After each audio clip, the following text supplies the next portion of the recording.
Hi friends, Iran Israel war की मैं समीक्षा करूंगा। मेरे समीक्षा के 8 पॉइंट्स हैं। पहला पॉइंट्स है कि इजराइल अब वो इजराइल नहीं है, ऐसा लगता है। इजराइल आज ढलान पर है। वो इजराइल ढलान पर मैं इसलिए कह रहा हूँ कि आज ये साबित हो गया कि इजराइल अकेले ईरान के सामने खड़ा होने लायक नहीं है। अकेले ईरान का सामना नहीं कर सकता है, अन्यथा अमेरिका को इस युद्ध में आने की जरूरत ही नहीं थी। अगर वो समर्थ था तो ईरान को परास्त कर देता। अमेरिका ने देखा कि अब हाथ से बाहर जा रही है बात, तो अमेरिका को आना पड़ा। ये बात तो जाहिर है, ये बात हो गई है। इसके साथ ही क्या हुआ, जो प्रॉक्सी का जो स्ट्रेंथ था अमेरिका के हित को बचाने के लिए, इजराइल मिडल ईस्ट में था। अमेरिका के बदले इजराइल लड़ रहा था हर लोगों से। वो प्रॉक्सी कैपेसिटी जो था उसके पास, प्रॉक्सी स्ट्रेटजी जो था, वो खो गया है। अब वो इजराइल ऐसा नहीं कर सकता है।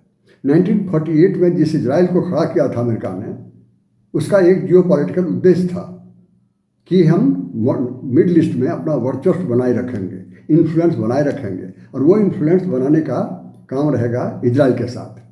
लगता है अमेरिका की ये उद्देश्य भी अब समाप्त हो चुका है। न ये प्रॉक्सी कर सकता और न अमेरिका को वो रिप्रेजेंट कर सकता इस रीजन में। अब देखिए, ये 1981 तक जो इजराइल था, 48 से 1981 तक, वो इजराइल अकेले संपूर्ण अरब लीग के खिलाफ लोहा ले रहा था। लेकिन क्या हुआ, जब गाजा ने 8 अक्टूबर को अटैक किया, मात्र 2000 गाजा के मामूली मिलिटेंट्स बेरोक टोक अंदर पहुंच गया इजराइल का। सीमा पर कोई रोक नहीं सका उसको। 20 घंटा तक तबाही किया, वहाँ पर मनमानी किया। कहीं से कोई विरोध का स्वर नहीं सुनाई पड़ा। और पूरा करने के बाद पूरी तरह से सुरक्षित होकर के वापस गया। और साथ जाते आते 300 बंधक को भी साथ ले गया, जिसमें कि अमेरिका के भी सिटीजन थे। ये कैसे हो गया अगर वो इजराइल होता तो? अब ये देखिए, अब उसको जब चला गया गाजा, तो फिर पलटवार तुरंत करना था, रिटेलिएट करना था। 7 दिन तक बैठा रहा।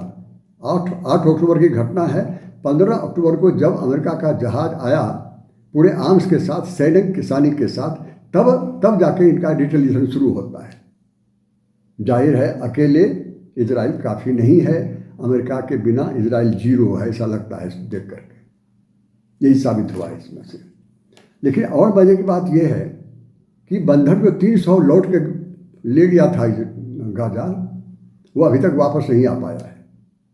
कुछ तो लिया है समझौता करके, बाकी अभी तक वहीं पर है। ये इजराइल है वो, ऐसा लगता है। अब देखिए, ये जो भी हो, तो ये पहला पॉइंट हुआ। दूसरा पॉइंट ये है कि अमेरिका का जो पॉलिसी थी यूज एंड थ्रो, वो अभी तक लागू है, अभी तक चल रहा है। ये ईरान को न्यूक्लियर टेक्नोलॉजी कहाँ से मिला, यूरेनियम कहाँ से मिला, ये रिएक्टर कहाँ से मिला? ये अमेरिका ने ही ईरान को दिया था 1979 के पहले, जब पहलवी डायनेस्टी का राज था वहाँ पर। आज उसी ये न्यूक्लियर साइट पर अटैक कर रहा है अमेरिका। अब देखिए, यही ईरान है जो फ्रंट लाइन स्टेट हुआ करता था सोवियत रशिया के खिलाफ अमेरिका के लिए, आज उसको तबाह कर रहा है। तो यूज एंड थ्रो हुई बात में। और जैसा मैंने कहा कि अरब लीग के खिलाफ अकेले लोहा ले रहा था इजराइल।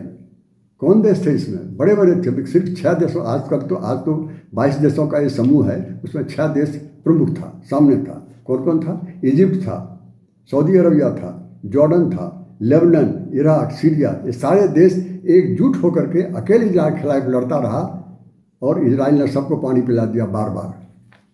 आज एक ईरान के सामने खड़ा नहीं हो सकता, ये सच्चाई है। इसे रोक दिया अमेरिका जब बम गिरा दिया, अमेरिका को भी रोक दिया इसने। अमेरिका का जो मिलिट्री बेस है कतर में, ये इराक में, वहाँ अटैक कर दिया इसने, ईरान ने, और मजबूर कर दिया सीज फायर करने के लिए। ऐसे नौबत क्यों आई अमेरिका के सामने? क्योंकि अब अकेला नहीं लड़ सकता है इजराइल, ऐसी बात साबित हो चुकी है। 4th पॉइंट है कि लगता था कि रशिया और चाइना वक्त पर साथ देगा ईरान को। अमेरिका ने तो साथ दिया इजराइल का, और रसा और चाइना कहाँ थे? बिल्कुल नज़ारात कहीं नहीं थे।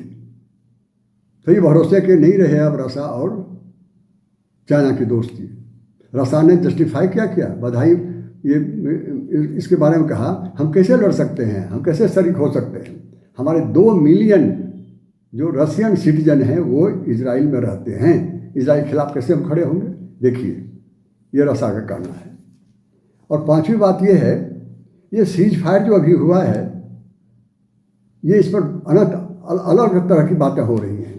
लगता है ये सीज फायर सिर्फ ब्रेकफास्ट ब्रेक है, थोड़ी देर के लिए, अगले युद्ध की तैयारी के लिए। देखिए क्या होता है। और 6ठी बात यह है, युद्ध ने अपनी गरिमा खोई है। युद्ध ने गरिमा कैसे खोई है? युद्ध से उम्मीद लोग कर रहे थे आज कि राजनीतिक समस्याओं का हल ढूंढेगा, जो कि ये उम्मीद करना ही गलत था। ये उम्मीद करना इसलिए गलत था, युद्ध से आप समस्या का हल नहीं ढूंढ सकते। युद्ध से आप थोड़ी देर रोक सकते हैं, लेकिन राजनीतिक पहल करनी पड़ेगी, अन्यथा नहीं होगा। ये युद्ध आज राजनेता लड़ रहा है। हर मुल्क का युद्ध आज राजनेता लड़ रहा है, चाहे वो रशिया यूक्रेन का हो, चाहे और कहीं का हो। और देश की छाती पर मूंग डल रहा है, देश की तबाही पर ये युद्ध हो रहे हैं। तो इस तरह से किसके लिए युद्ध, क्यों युद्ध हो रहा है, ये बड़ा सवाल बन के हो गया है। हो सकता है कि नेतन्याहू साहब अब चुनाव करवा लें, उनके मन में होगा कि हमारा पॉपुलैरिटी बढ़ा है, चुनाव करवा लेंगे। ये प्रेसिडेंट ट्रंप साहब ने पाकिस्तान से तो करवा लिया, नोबेल प्राइज़ के लिए ये पिटीशन दिलवा दिया है, उनको नोबेल प्राइज़ चाहिए। तो अमेरिका की हानि पर ये अपना नोबेल प्राइज़ लाना चाहते हैं। ये व्यक्तिगत हित के लिए राष्ट्र के हित की बलि दे रहे हैं। और देखिए, ये जो है आपका, हाँ, तो युद्ध से कभी भी राजनीतिक समस्या नहीं सुलझती। क्या लगता है कि अभी जो ईरान पर जो अटैक हुआ है, इससे अब वहाँ ईरान समाप्त कर देगा पूरी तरह से, कभी अब ये न्यूक्लियर का सपना नहीं देखेगा? मुझे नहीं लगता है। एक तो अभी भी ईरान कह रहा है कि हमारा न्यूक्लियर अभी भी सुरक्षित है। दूसरी बात, अगर पूरी तरह समाप्त हो गया हो फिर कर लेगा। तो आप तो उसको और एग्रीवेट कर दिया आपने, समाप्त नहीं किया। भारत को युद्ध करना पड़ा, भारत नहीं चाहता था, परिस्थिति बस करनी पड़ी अटैक पाकिस्तान पर, इसलिए कि आतंकवाद को समाप्त करना था। क्या आपको लगता है आतंकवाद समाप्त हो गया है? तो युद्ध की अपनी सीमा है, राजनीतिक पहल से ही राजनीतिक समझौते किए जा सकते हैं। Now this is 7th point में कहना चाहूँगा कि प्रेसिडेंट ट्रंप आज पूरी दुनिया में एक मजाक बन के रह गए हैं। आपको याद होगा, प्रेसिडेंट बनने के कुछ ही दिन पहले उन्होंने कहा था, अगर मैं आज प्रेसिडेंट होता, मिनटों में हम रूस और यूक्रेन के युद्ध को समाप्त कर दिया होता है। समाप्त हो गया है। दूसरी बात कहा उन्होंने, इंडिया और पाकिस्तान के बीच में उन्होंने सीज फायर किया। न तो इस पाकिस्तान इसको कबूल कर रहा है, न भारत कबूल कर रहा है। वो कहे जा रहे हैं, आज तक बोलते चले जा रहे हैं। क्या मतलब है, समझ में नहीं आती। और फिर ये उन्होंने कहा, अभी क्या किया, अभी इजराइल में जो इजराइल और ईरान का युद्ध हुआ उसको पहले भड़का दिया, और भड़काने के बाद उन्होंने खुद ही उस युद्ध में हिस्सा ले लिया और बम गिरा दिया वहाँ ईरान पर। और उसके बाद कहते हैं सीज फायर की बात करते हैं, और फिर कहते हैं कि सीज फायर हमने कर दिया। ये नोबेल प्राइज़ के लिए पता नहीं वो क्या क्या बोल रहे हैं, क्या क्या कर रहे हैं, चाहे अमेरिका के अंदर हो या बाहर हो, एक मजाक बन चुके हैं। इससे आप भी सहमत होंगे। और 8वीं बात, 8th पॉइंट ये है कि जब गाजा ने अटैक किया था, गाजा के मिलिटेंट ने अटैक किया था इजराइल पर, तो भारत ने क्या कहा था? भारत ने कहा था कि इंडिया स्टैंड्स विथ इजराइल। और अभी जो ईरान के साथ युद्ध हुआ तब भी भारत ने इसी को दोहराया, इंडिया स्टैंड्स विथ इजराइल।